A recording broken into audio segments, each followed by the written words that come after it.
আসসালামু আলাইকুম প্রিয় দর্শক, আজকে আমরা নতুন খেলা নিয়ে এসেছি বাংলার মধু ফুড চ্যানেল থেকে। আজকে খেলা হচ্ছে লাল সাদা। তোমরা রেডি? রেডি? সাদা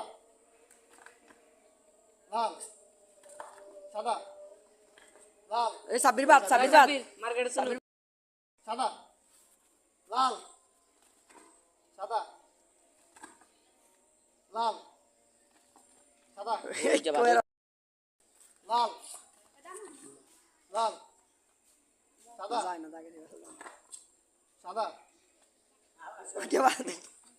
চুপ সামনে হ্যাঁ লাল দাঁড়াও তোমরা সমস্যা নাই সাদা লাল সাদা লাল